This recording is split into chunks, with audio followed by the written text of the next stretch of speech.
வாங்க ஃப்ரெண்ட்ஸ், இன்றைக்கி டே 3 கிளாஸ் தான் நம்ம பார்க்க போகிறோம். அதுக்கு முன்னாடி ஒரு லைக் கொடுத்துருங்க. சப்ஸ்கிரைப் பண்ணாமல் இருந்தீங்கன்னா சப்ஸ்கிரைப் பண்ணிக்கோங்க. அப்போ தான் உங்களுக்கு நோட்டிஃபிகேஷன் வரும் நான் போடுற வீடியோ ரெகுலராக. அதனால் சப்ஸ்கிரைப் பண்ணிக்கோங்க. கண்டிப்பாக மறக்காமல் ஒரு லைக் கொடுத்துருங்க. நம்ம வீடியோக்குள்ளே போயிடலாம்.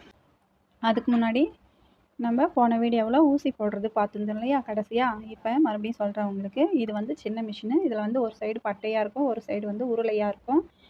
அது வந்து பாருங்கள், நீங்கள் பெரிய மிஷின் வச்சுருந்தீங்கன்னா கோடு இருக்கும் பாருங்கள். இங்கே வந்து உங்களுக்கு தெரியுதா இல்லையான்னு தெரியல வீடியோவில்.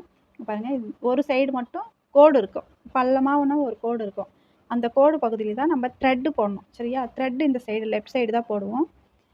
இந்த பக்கத்துக்கு நீங்கள் உருளையை வச்சுக்கோங்க. அந்த கோடு இருக்கிற மாதிரி பார்த்துக்கோங்க. சரிங்களா? அந்த கோடு பார்த்துக்கோங்க. இது வந்து நீடில் பார் மேலே தூக்கி இருக்குது. நான் அந்த சக்கரத்தை வச்சு இப்படி கீழே இறக்குறேன் பாருங்கள். இப்படி கீழே இறக்குனா ஊசி போட முடியாது. மேலே தூக்கி இருந்தால் தான் நம்ம ஊசி இன்சர்ட் பண்ண முடியும்.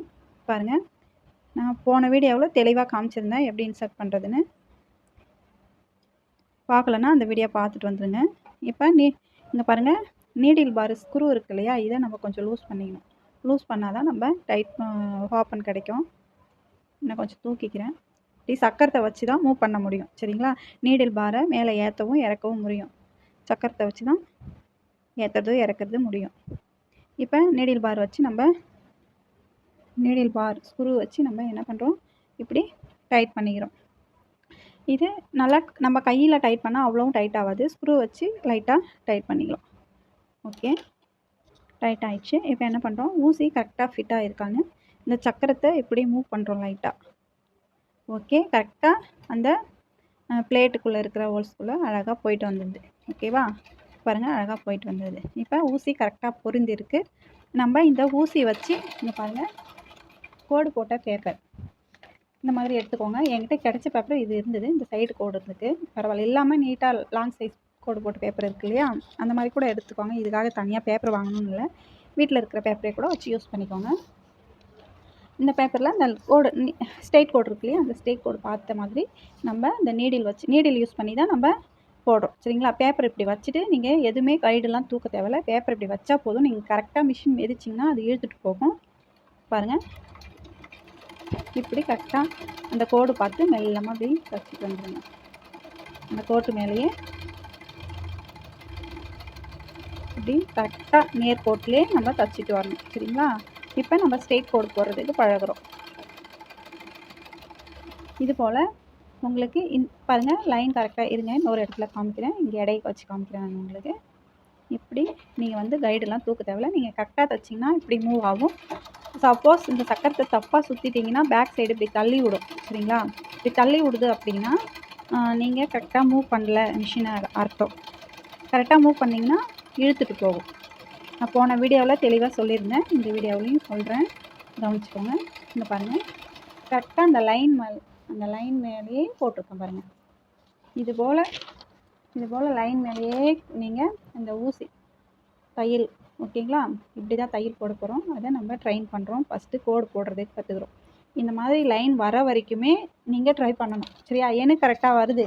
நீங்கள் என்ன பண்ணுவீங்க, இப்படி ஸ்டார்ட் பண்ணுறப்ப இப்படி கலைஞ்சி இப்படி மாற்றி போடுவீங்க இல்லையா, லைன் மாறி வரும் இல்லையா. உங்களுக்கு ஸ்டார்ட் பண்ணுறப்ப லைன் மாறி தான் வரும்.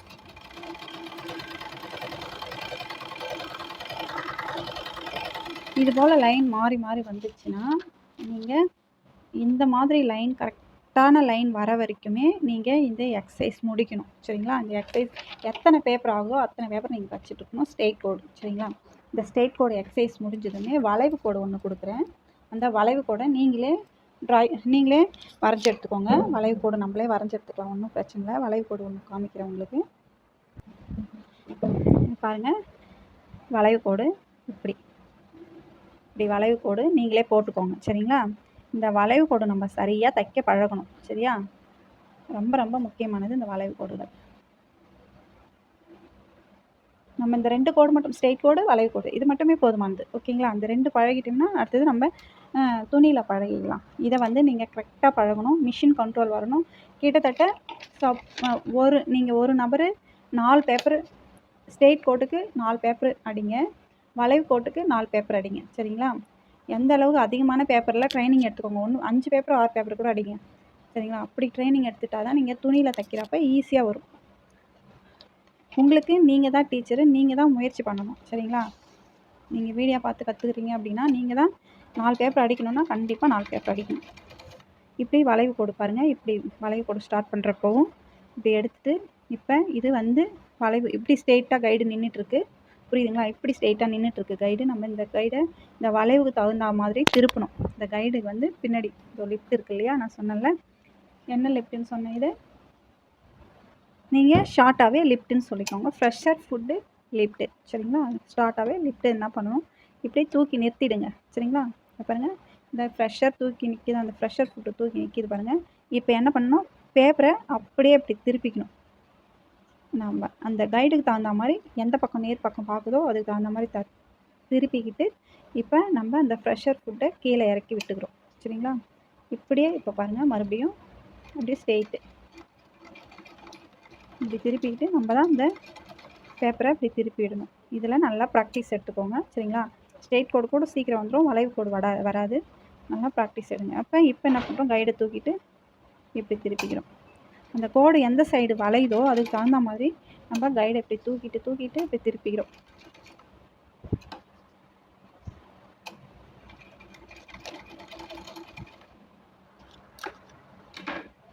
கரெக்டாக நம்ம தான் இந்த கோடு வரைஞ்சிருக்கோம், அதை பார்த்து கரெக்டாக தச்சுட்டு வந்துடுங்க.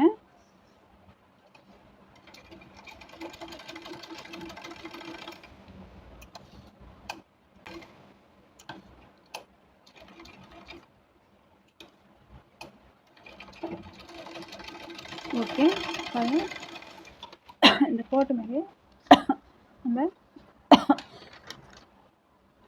மேலே வளைவு கோடு மேலேயே நம்ம கரெக்டாக தைச்சிருக்கோம் இல்லையா?